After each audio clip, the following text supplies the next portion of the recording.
On a crystal-clear August morning in 2005, the skies above Athens were invaded by a ghost. A fully loaded passenger jet, Helios Flight 522, drifted aimlessly in a wide, silent circle.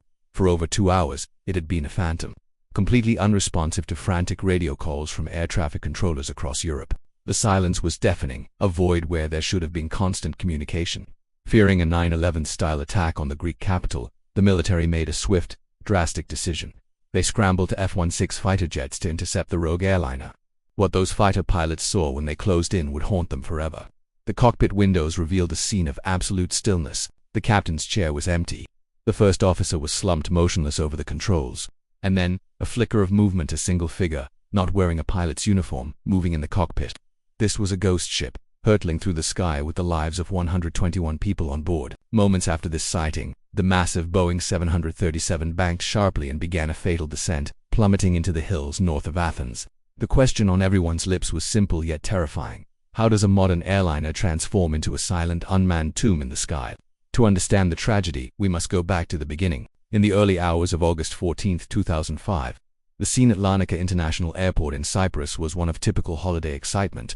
Commanding the aircraft was a 59-year-old German captain, a man with an impressive record of nearly 17,000 flying hours. His first officer was a 51-year-old Cypriot pilot with over 7,500 hours of experience. On paper, it was a highly experienced crew, but beneath the surface, tensions simmered. Colleagues were aware of a strained professional relationship. The first officer had previously confided in friends about the captain's overbearing and authoritarian style in the cockpit, a concern that had even been noted by the airline's management. Compounding this, the first officer's training file contained several notations from Czech pilots highlighting difficulties with procedural fluency and checklist execution. These human factors, often overlooked, would soon intertwine with mechanical fate. The aircraft itself, registered 5 BDBY, was 7 years old. While the Boeing 737 is renowned as the world's most reliable workhorse, this particular plane had a recent history of pressurization problems. Just months before, it had experienced a rapid decompression incident, leading to an emergency descent. And crucially, on the very flight prior to this fateful one, the cabin crew had logged a concerning entry in the defect book. Aft service door seal freezes and loud bangs are heard during flight. The stage was set. The takeoff from Larnaca was smooth and uneventful. The Mediterranean sun glinted off the wings as the jet climbed into the morning sky. Passing through 10,000 feet, the crew contacted air traffic control in Nicosia and requested permission to climb to their cruising altitude of 34,000 feet. The clearance was granted. But as the aircraft descended through 12,000 feet, a piercing alarm suddenly echoed through the cockpit. This was the cabin altitude warning horn, a sound designed to alert the crew that the air inside the plane was becoming too thin to breathe. However, the horn's sound was identical to the takeoff configuration warning, a siren that only ever blared on the ground if the plane was incorrectly set up for takeoff. Heard at 12,000 feet, it created immediate and fatal confusion. The captain's training and instincts misfired.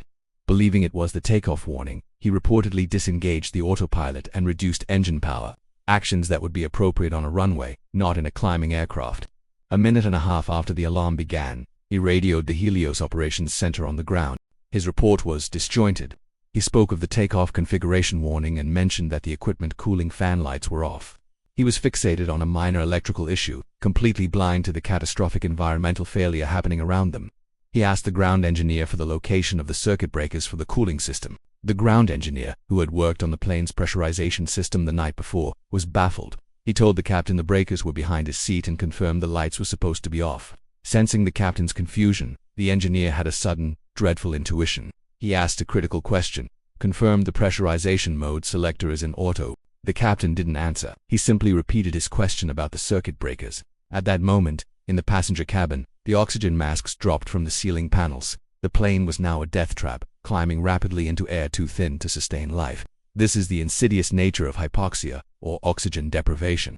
The brain is the first organ to be affected. Its symptoms are confusion, impaired judgment, and a false sense of well-being. The crew, already stressed by the blaring alarm, were now being slowly poisoned by the very air they breathed. Their ability to troubleshoot, to recognize the obvious clues, the dropped oxygen masks. The specific warning light was evaporating with each passing second. 6 minutes after his first call to operations, as the plane passed 28,000 feet, the captain's communications ceased altogether. He and his first officer were succumbing to unconsciousness. The autopilot, dutifully following its programming, leveled the aircraft at 34,000 feet and continued on its preset course towards Athens, a ghost ship guided by machines. For the next 2 hours, Helios Flight 522 flew on, a silent specter in the busy European air corridors. Air traffic controllers in Nicosia and Athens made over 20 attempts to make contact, using emergency frequencies and even asking other aircraft to relay messages. There was only silence. Inside, the scene was apocalyptic. Passengers and cabin crew sat motionless, their oxygen masks dangling from their faces. The chemical generators in the passenger masks provided only about 15 minutes of oxygen. Once that was depleted, they too fell into a hypoxic slumber. But amidst this stillness, one man was fighting back. In the passenger cabin, a 25-year-old flight attendant named Andreas Prodromou was a qualified commercial pilot, though only for small propeller aircraft. As the crisis unfolded, he had the presence of mind to locate portable oxygen bottles used by the cabin crew. These bottles contained a longer-lasting supply of compressed oxygen. Using this lifeline, he managed to stay conscious while everyone around him, including his colleagues, lost consciousness. For nearly 2 hours, he likely moved through the cabin, perhaps trying to assist others, before finally making his way to the locked flight deck door. We can only imagine his struggle to gain entry. Around the time the F-16's intercepted, Prodromou finally managed to get into the cockpit. He moved the captain's inert body aside and sat in the left-hand seat. He put on a set of headphones. Fighter pilots observed him placing his hands on the control panel. For a brief, hopeful moment, it seemed salvation might be at hand. But his limited flying experience was no match for a complex Boeing 737, especially one that was already in a dire state. The plane had been flying on autopilot for so long that it was now low on fuel. As Prodromou struggled with the controls, one engine flamed out from fuel exhaustion, then the other. The massive jet banked steeply and began its final, uncontrollable descent. Tragically, the cockpit voice recorder later revealed that Prodromou had attempted to send a mayday call. In his stressed and impaired state, he had failed to press the transmit button long enough to be heard. He was a hero in an impossible situation, his brave efforts ultimately thwarted by circumstances far beyond his control.